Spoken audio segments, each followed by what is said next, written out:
আসসালামু আলাইকুম। আমি মাহমুদুল হাসান রানা। আজকে আবার হাজির হয়েছি নবম দশম শ্রেণীর সাধারণ গণিত নিয়ে। তো দেখো, আজকে আমরা অধ্যায় 9 ত্রিকোণমিতি সম্পর্কে, ত্রিকোণমিতির যে সূত্র, বেসিক সূত্র সম্পর্কে সম্পূর্ণ একটা আলোচনা করব।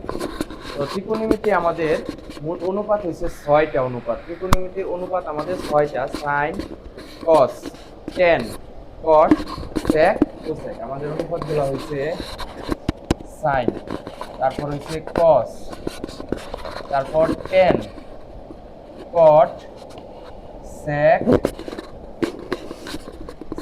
তারপর হচ্ছে কোসেক। 6টা অনুপাত: সাইন, কস, টেন, কট, সেক, কোসেক। তো তারপর দেখো, আমরা এখন এই 6টা সূত্র নিয়ে আলোচনা করি।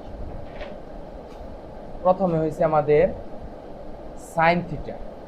আমাদের সাইন থিটার সূত্র হয়েছে 1 বাই কোসেক থিটা। সাইন সমান 1 বাই কোসেক। এখানে আমাদের থিটা থাকতে পারে, অথবা থিটার পরিবর্তে এ বি বা যে কোনো কিছু ব্যবহার করা হতে পারে। তাহলে সাইনের সূত্র হয়েছে আমাদের 1 বাই কোসেক। তো ঠিক একইভাবে কোসেক হয়েছে আমাদের সাইনের বিপরীত। তো তারপর লিখব কোসেক সমান হয়েছে কি 1 বাই সাইন। আমাদের সাইন আর কোসেক আলোচনা হইল। তারপর কস থিটা।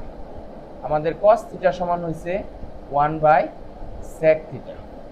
সেক কসের বিপরীত, কস সেকের বিপরীত। ঠিক একইভাবে সেক থিটা সমান কি 1 বাই কস থিটা। আমাদের সাইন কস হইল। তারপর হইছে আমাদের ট্যান থিটা। ট্যান সমান কি 1 বাই কট থিটা। ট্যান সমান 1 বাই কট থিটা। ট্যান কটের বিপরীত, কট ট্যানের বিপরীত। ঠিক একইভাবে হবে কি কট থিটা সমান 1 বাই ট্যান থিটা। এই হয়েছে আমাদের মেন 6টা সূত্র। সাইন সমান 1 বাই কোসেক, ঠিক একইভাবে বিপরীতে কোসেক সমান 1 বাই সাইন। তারপর কস সমান 1 বাই সেক, ঠিক একইভাবে সেক সমান 1 বাই কস। তারপর ট্যান সমান 1 বাই কট, ঠিক একইভাবে কট সমান 1 বাই ট্যান। এই হয়েছে আমাদের মেন 6টা সূত্র। তারপর আমাদের ট্যান থিটা এবং কট থিটা আরো 2টা সূত্র আছে। ট্যান থিটা সমান আমাদের আরেকটা সূত্র হইছে সাইন বাই কস, অর্থাৎ sine theta by cos theta. এবং কট থিটা সমান হইছে ঠিক তার বিপরীত, cos theta by sine theta. Tan সমান সাইন বাই কস, কট সমান কস বাই সাইন। ট্যান সমান সাইন বাই কস, কট সমান কস বাই সাইন। তো তোমাদের মনে এখন প্রশ্ন আসতে পারে, ট্যান সমান হইছে আমাদের 1 বাই কট, আবার এখানে ট্যান সমান সাইন বাই কস, তাহলে কোন সূত্র কখন প্রয়োগ করব, এটা কিভাবে বুঝবো? আমাদের প্রমাণের দিকে তাকাইবা, অর্থাৎ আমাদের অঙ্কই বইলা দিবে আমাদের কোন সূত্র প্রয়োগ করতে হবে। প্রমাণের দিকে তাকাইলেই তোমরা বুঝতে পারবা কখন কোন সূত্র প্রয়োগ হবে। ঠিক একইভাবে কটের সূত্র হয়েছে আমাদের 1 বাই ট্যান, আবার কটের সূত্র হয়েছে কস বাই সাইন। এটা আমাদের অঙ্ক দেখলেই আমরা বুঝতে পারবো আমাদের কোন সূত্রটা প্রয়োগ করতে হবে। তো এইটুকু পর্যন্ত আশা করি সবাই বুঝতে পারছো। তারপর দেখো,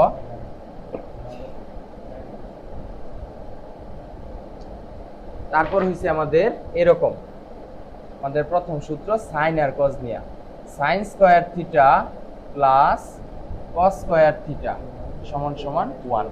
sine square theta plus cos square theta সমান সমান 1। এটা হইছে আমাদের প্রধান সূত্র, main line. Sine square theta plus cos square theta সমান 1। এখান থেকে আমরা যদি প্রথম অবস্থায় আমরা যদি সাইন স্কয়ারটা রাখা দেই, দেখো সাইন স্কয়ারটা এই পাশে রাখলাম, তাহলে হবে কি 1 মাইনাস কস স্কয়ার থিটা। এটা আমাদের আরেকটা সূত্র। তারপর আবার যদি আমরা cos স্কয়ারটা রাখা দেই, cos স্কয়ার থিটা সমান হবে তাহলে কি 1 মাইনাস sin স্কয়ার থিটা। এই হইছে আমাদের sin এবং cos নিয়ে আমরা একটা লাইন থেকে আরো 2টা সূত্র প্রয়োগ করছি। sin cos শেষ। তারপর হইছে আমাদের sec square theta minus tan square theta সমান সমান 1। এটা হইছে আমাদের আরেকটা সূত্র, sec square theta minus tan square theta সমান সমান 1। এখান থেকে আমরা যদি sec স্কয়ার থিটাটা রাখা দেই, তাহলে হবে কি 1, এই মাইনাসটা এই পাশে যা হবে প্লাস tan স্কয়ার থিটা। তারপর দেখো, এখন আবার যদি আমরা এখানে sec স্কয়ার থিটা, এই 1 এর আগে কি আছে প্লাস, 1টা এই পাশে আনি মাইনাস, তাহলে tan স্কয়ারটা ওই পাশে নিয়ে যায় tan স্কয়ার থিটা। তাহলে tan স্কয়ার থিটা সমান কি আসতেছে sec স্কয়ার থিটা মাইনাস 1, এবং sec স্কয়ার সমান আসতেছে 1 প্লাস tan স্কয়ার। ঠিক একই এই লাইন থেকে আমরা আরো দুইটা সূত্র বানাইলাম। তাহলে আমাদের সাইন কস সেক টেন এই চারটা আমাদের শেষ, বাকি রইল আমাদের কি কোসেক এবং কট। তারপর দেখো কোসেক স্কয়ার থিটা মাইনাস কট স্কয়ার থিটা সমান সমান 1। এটা হইছে আমাদের মেইন সূত্র, কোসেক স্কয়ার থিটা মাইনাস কট স্কয়ার থিটা সমান সমান 1। এখান থেকে যদি আমরা কোসেক স্কয়ার থিটাটা রাইখা দেই তাহলে হবে কি 1 মাইনাস হয়ে যাবে প্লাস কট স্কয়ার থিটা। ঠিক একইভাবে কোসেক স্কয়ার থিটা এখন 1টাই পাশে আনি মাইনাস 1, 1টাই পাশে আনলে কট স্কয়ারটা ওই পাশে চলে যাবে প্লাস কট স্কয়ার। এই হয়েছে আমাদের 6টা সূত্র, দুইটা দুইটা করে অনুপাত নিয়ে এখানে প্রত্যেকটা লাইন থেকে আরো দুইটা করে সূত্র প্রয়োগ করা যায়। এখন দেখো আমরা ত্রিকোণমিতিতে সমকোণী ত্রিভুজ সম্পর্কে আলোচনা করব। সমকোণী ত্রিভুজ, তো দেখো সমকোণী ত্রিভুজ, এখানে আমরা একটা সমকোণী ত্রিভুজ অঙ্কন করছি এ বি সি। এখানে এই যে আমাদের বি যে কোণটা এটা হচ্ছে আমাদের সমকোণ বা 90 ডিগ্রি। তো দেখো সমকোণী ত্রিভুজ এ বি সি, এই দেখো এ বি আমাদের যেটা আছে, আমরা সমকোণ হইছে আমাদের 90 ডিগ্রি, এই সমকোণটা আমরা ব্যবহার করব না, আমরা মেইন ব্যবহার করব এ কোণ এবং সি কোণ। তো দেখো এখানে এটার নাম হইছে লম্ব, এটা হইছে লম্ব, নিচেরটা হইছে ভূমি, এবং এ থেকে সি পর্যন্ত যে বাহুটা এটার নাম হইছে আমাদের কি অতিভুজ। লম্ব ভূমি অতিভুজ, লম্ব ভূমি অতিভুজ। দেখো যদি আমরা এখানে সি কোণটার নাম দিলাম থিটা, সি কোণটার নাম দিলাম কি থিটা, তাহলে দেখো যখন এই যে এখানে কোণটা থিটা, এই থিটা কোণে যেটাকে কোণ ধরবা তার বিপরীতে যে বাহুটা আছে এটা হইছে লম্ব, এবং তার সাথে যে দুইটা বাহু, একটা হইছে ভূমি আরেকটা কি অতিভুজ। তো দেখো আমরা সূত্র লিখছি এখানে সাইন থিটা, সাইন থিটা সমান লম্ব বাই অতিভুজ, সাইন থিটা সমান লম্ব বাই অতিভুজ, সাইন সমান লম্ব বাই অতিভুজ। দেখো এখানে আমাদের লম্ব কি এ বি, লম্ব হইছে এ বি, ভূমি অতিভুজ কত এ সি, সাইন সমান লম্ব বাই অতিভুজ, কস সমান হইছে ভূমি বাই অতিভুজ, আমাদের ভূমিটা কত বি সি, অতিভুজ কত এ সি, ভূমি বাই অতিভুজ, টেন সমান হইছে আমাদের লম্ব বাই ভূমি, আমাদের লম্বটা কত এ বি আর ভূমিটা কত বি সি, লম্ব বাই ভূমি। ঠিক একইভাবে আমাদের সাইনের বিপরীতে হইছে কোসেক, সাইনের বিপরীত হইছে কোসেক, সাইন সমান লম্ব বাই অতিভুজ, তাহলে কোসেক সমান হবে অতিভুজ বাই লম্ব। আমাদের কজের বিপরীত হইছে সেক, কজ সমান আমরা কি লিখছি ভূমি বাই অতিভুজ, সেক সমান হবে কি অতিভুজ বাই ভূমি। ঠিক একইভাবে টেনের বিপরীত হইছে কট, টেন সমান লম্ব বাই ভূমি, কট সমান হইছে কি ভূমি বাই লম্ব।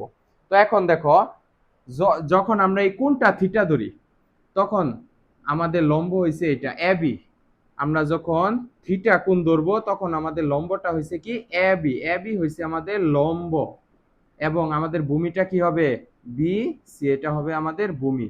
কিন্তু যদি আমরা এই থিটাকে কোণ না ধরে, এই সি এর যে থিটা এটাকে যদি কোণ না ধরে আমরা যদি এ কোণটা ধরি, এ যদি আমরা কোণ হিসেবে যদি এ ধরি, তখন আমাদের লম্ব আর ভূমিটা একটু চেঞ্জ হয়ে যাবে আমাদের, তখন এ কোণের বিপরীত বাহু কোনটা আসবে এই যে এখন যে ভূমিটা আছে, তখন এইটা হয়ে যাবে লম্ব বিসি, এটা হয়ে যাবে লম্ব, এবং ভূমি হবে তখন কি এ বি, এ বি হবে আমাদের ভূমি। এই হচ্ছে আমাদের সমাধান। আমরা যদি কোণ পরিবর্তন করি তাহলে তার উপর ভিত্তি করে লম্ব ভূমিটা একটু পরিবর্তন হয়, কিন্তু আমাদের অতিভুজ যেটা এটা একই রকম থাকে। তো এই ছিল আমাদের ত্রিকোণমিতির সূত্র সম্পর্কে পরিচিতি। এই সূত্রগুলা তোমরা সবাই আয়ত্ত করতে পারলে ত্রিকোণমিতি তোমাদের জন্য সহজ হবে। সবাই সূত্রগুলা আয়ত্ত করে নিবা। সবাইকে ধন্যবাদ।